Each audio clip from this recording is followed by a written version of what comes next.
I am Dyana Rozay, and I bring a unique commentary to your favorite reality TV shows and whatever is popping on social media. If you are not a subscriber, please become one. Hit that notification bell too, that way you don't miss any of my videos.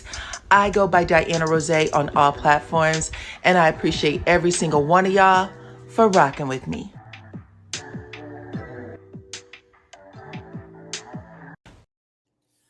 What's up, Supreme Team, and welcome to the channel.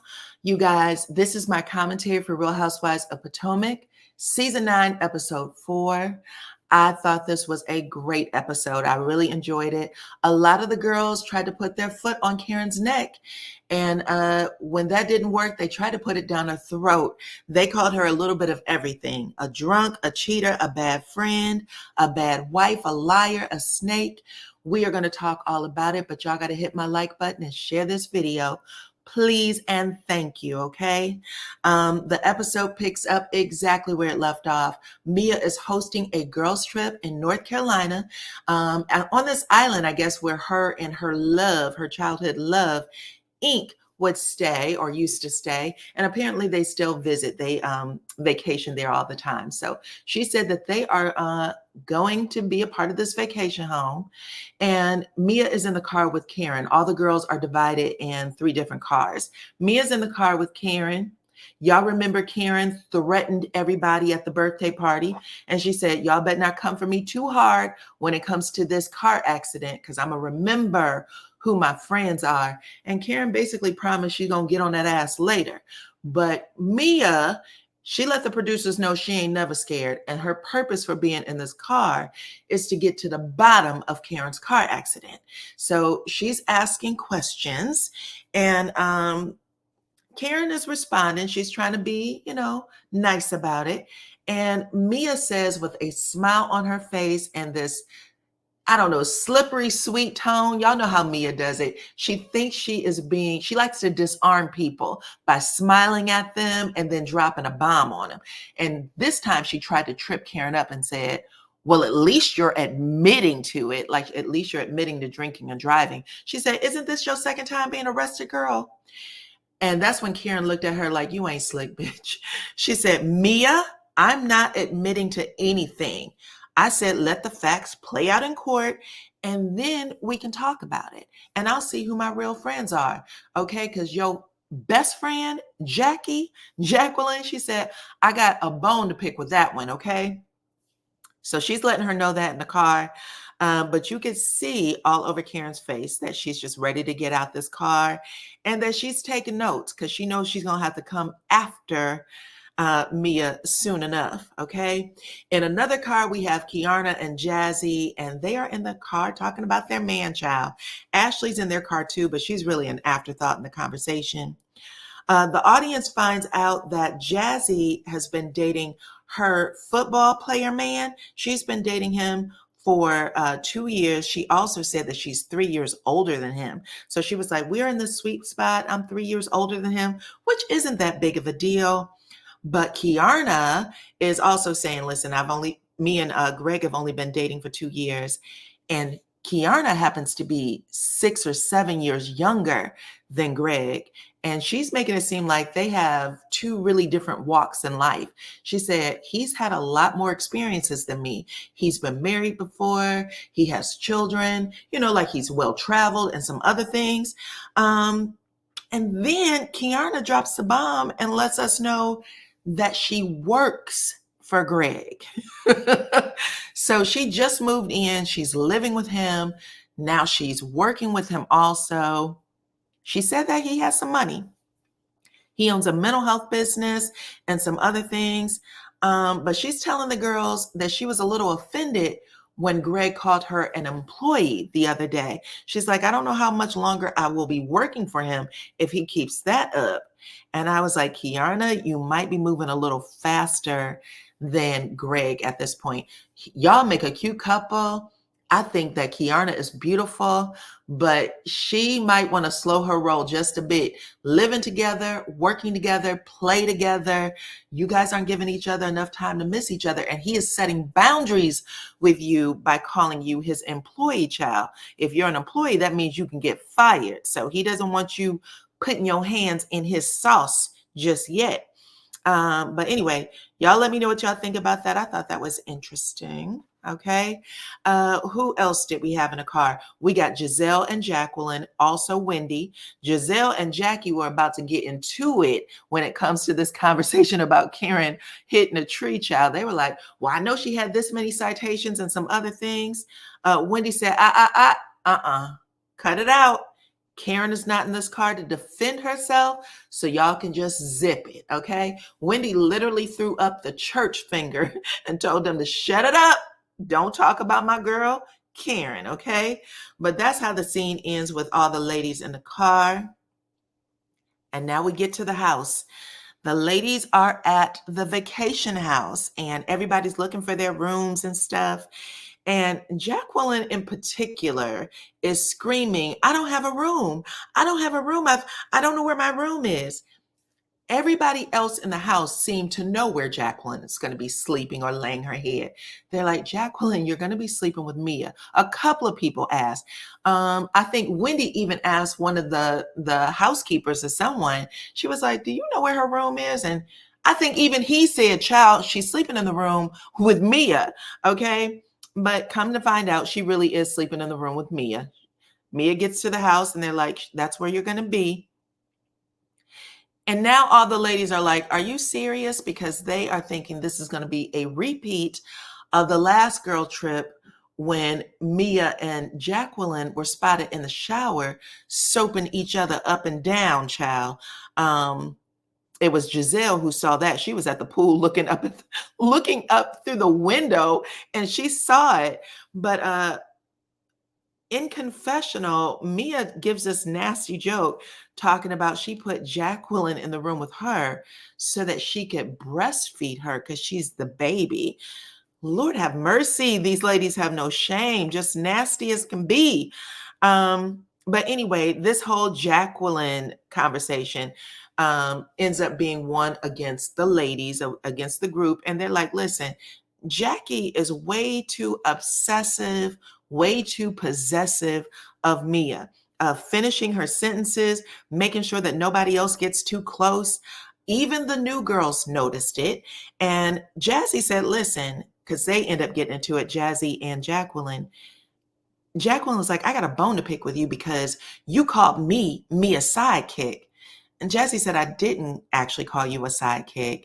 I was making a joke about me being a sidekick. But here you are proving my damn point.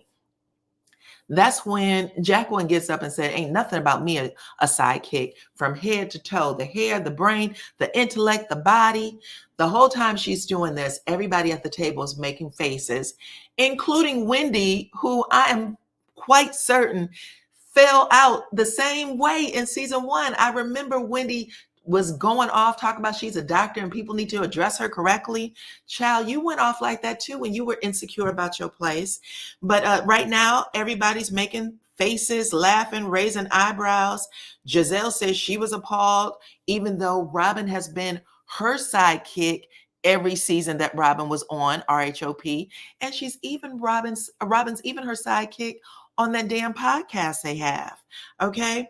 But long story short, everybody gave it to Jacqueline. And Karen decided to clock in. She was like, well, since everybody's talking about it, Jacqueline, I'm going to address you in front of this group. Okay. I heard you told the girls that on the night you called me for advice, which just happened to be the day after my car accident, you told them that I was drunk.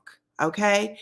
And then Karen proceeded to cuss Jacqueline's ass all the way out. She said, number one, I wasn't drunk. Number two, what the hell have I ever done to you for you to lie on me? And number three, I will never F with your ass again. Okay. She was letting her have it. Jacqueline didn't know what was coming for her. Giselle attempted to jump in to lighten the blows about Jacqueline's head and shoulders, but Karen said, no, not this time, Giselle. Mind your own damn business. And she continued to lay into Jacqueline until she made her cry, to which Karen responds, even then, your ass can cry until the cows come home. She said, I gives no fucks. Okay. At the end of the day, you get what you deserve. And that's how it ended. Jacqueline basically was like, I'm not like that. But Jacqueline, you kind of are. You were very eager to tell the girls that you thought she was drunk, knowing that she just had that bad car accident. For all you know, she could have been in pain. She could have been taking pain meds. There could have been a lot of reasons why her voice might have sound, like a little slurred or whatever. Her speech might have sound a little slurred. If that's what actually happened, you didn't give her the benefit of the doubt. And Karen said, when you were down and out, I stood beside you. So for you to be spreading that story lets me know who you are. That's how it ended. Y'all talk to me in the comments. Did Karen have a right to lay Jacqueline's ass out the way she did or nah? Okay. Now let's talk about this boat ride. So after all that happened at the dinner table, the girls get ready to go on their boat ride. They're on their boat ride. Right before the boat ride, though, Karen sidebars Stacy to let her know that the ladies think she's boring. And she basically tells her, without breaking the fourth wall, she said, you better step your game up before you lose your spot on this show. Okay, now I am paraphrasing, but that's definitely what it sounded like to me. On the boat, Stacy addresses it head on. She tells the girls, listen, I've been called a lot of things. Boring isn't one of them. Okay, y'all need to get to know me better. Okay, so I like that she wasn't afraid to talk to the girls about it. She did talk to Kiana and said, who do you have problems with on the boat or amongst the group? And Kiana said, listen, I couldn't stand Ashley's ass because of her friend Deborah, who we all know mollywopped her with that bottle. She said, as of right now, she is waiting for her court date, but Kiana sued Deborah for $10 million, I believe. Will she get it? Maybe not, but in the words of Denzel Washington, I'm leaving here with something. Okay, so she will probably get something from her. We'll have to see. Maybe she'll be forced to sell a car or a house. We will see. We will see. Stacy also adds her experience with Ashley. It looks like the girls really, they don't like Ashley that much. Okay, Ashley might have felt away because when they were talking about her, you saw Wendy on the side doing the whole, Arsenio Hall fist bump. Like, yeah, that's what I'm talking about. Because y'all remember Ashley started that whole thing with NECA last season. So I guess Wendy feels a little vindicated. But Stacy said, listen, at the end of the day, Ashley was sitting in my house eating my food. She was listening to me confide about my daughter. I feel like she stabbed me in the back a little bit, taking my business and then sharing it with the group. Now, Ashley looks over and said, first of all, Stacy, it wasn't even like that. I didn't say those things. She didn't say she wasn't a backstabber or, a bone carrier, but she said, I didn't do that with you. I was actually being very respectful of you at the time. So, I don't know. This is going to be interesting. Maybe Stacy and Ashley aren't going to like each other that much. And I don't think Jazzy likes Ashley either, but I think at this moment, they're going to pull back just a little bit. But anyway, Stacy ends up apologizing and saying, we'll see what happens next. Right now, they see each other, though. Okay, I see you. We see each other. This is the vibe it's giving. Now we have Mia. Mia's the last person on the boat who is sharing that her husband, her estranged husband, and her childhood sweetheart, Ink, all came over to, I guess, the vacation home very recently, and they all stayed together. Now, when she's talking about this and she's making it seem like they're one big happy family, you could tell Giselle and Karen was like, Mia, what the hell is wrong with you? They were like, what the hell is wrong with you, girl? Giselle point blank says, Mia, this is what I'm talking about. This is too much. And what she was basically saying is, Mia, weren't you the one on that reunion stage saying that Gordon has a mental health issue that sometimes makes him violent? You did say that he locks you in rooms, and you implied that you were afraid of him. So she's basically saying that, Mia. I know what she's saying because I remember the scene. So with all that being said, why are you testing him with these kind of scenarios? If he has this mental health problem, do you think you're adding to it by sleeping down the hall with Ink and your children in the same house? Goddamn, Mia, cut that man some slack. Leave him back in Maryland if you are coming to North Carolina. You are going to put yourself in a situation where you might not come home with all your parts, child. Okay. So that's what I was getting. Y'all tell me if y'all were getting the same thing. But Giselle and Karen was like, girl, you are doing too much at this point. And yeah, I'm going to agree. I think the same thing, child. Let's move on to the next scene. We have Giselle and Karen. They are back at the house for dinner. The entire group is back at the house for dinner. And Giselle is, I guess, about to leave. I think she's going to visit her daughters. And so she's going to leave dinner early. But before she leaves, she does settle or squash her beef with Karen about pulling the girls away from her charity event, honoring her father, to go to Karen's award ceremony. She said, Karen, you and I have been friends for a long time. I know you.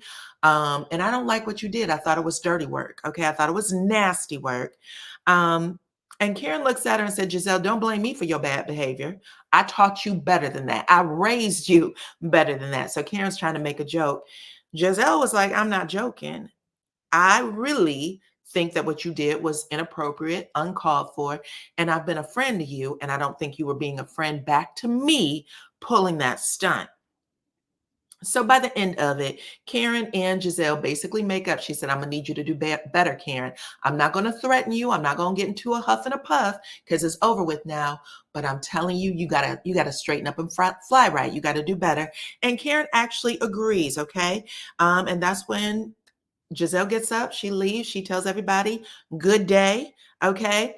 And then 3 new people walk into the scene. These are friends of Mia that I guess live on this island or wherever they are in North Carolina, where the vacation home is. And it looks like Karen has met with them before, hung out with these 3 ladies before. So has Mia.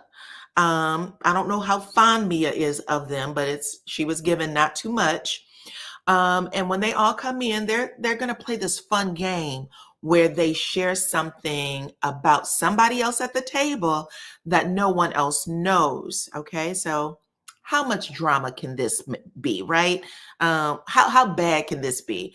But anyway, everybody's talking about stuff. One of the guests, the new people, brings up, well, I was shocked to see Ink, Mia's sweetheart, childhood sweetheart, licking in between Mia's toes on that size 12 foot of hers. And Mia's sitting there with this big smile on her face. Ugh, I don't know. Mia and her men, be it Gordon or Ink, they get way too loose in front of company, okay? Just based on these stories that they share with each about their, their relationships, they get way too loose in front of company. I don't know. But in this storytelling, Jacqueline does become possessive. And she says something like, I knew Mia before Ink and Mia ever met. I knew her when girl, it's okay. Like, calm down. Why are you so, she is putting her flag into the sand and letting everybody to know to ease up off the pressure. Sidekick, side chick, both, maybe both at this point.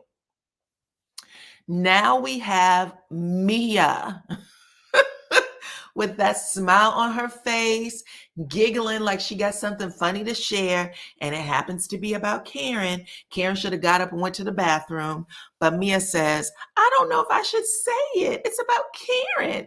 And Karen's like, go ahead and say it, girl. What? She went, well, remember that time when we were all together?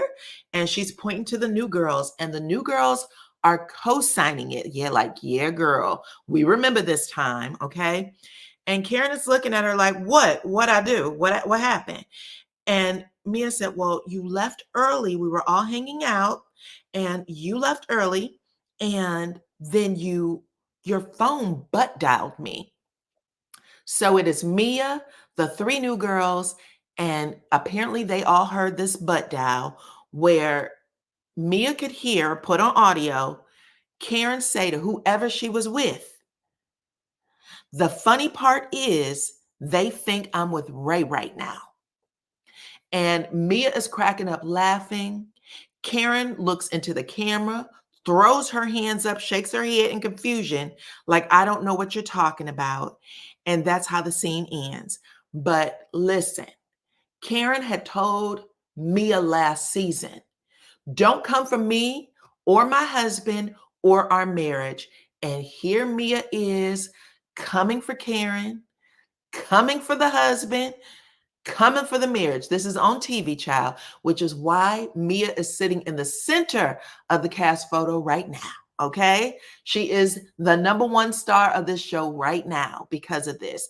So y'all, y'all let me know what y'all think. Earlier in this episode, Karen said there's 7 wonders. I'm the 8th.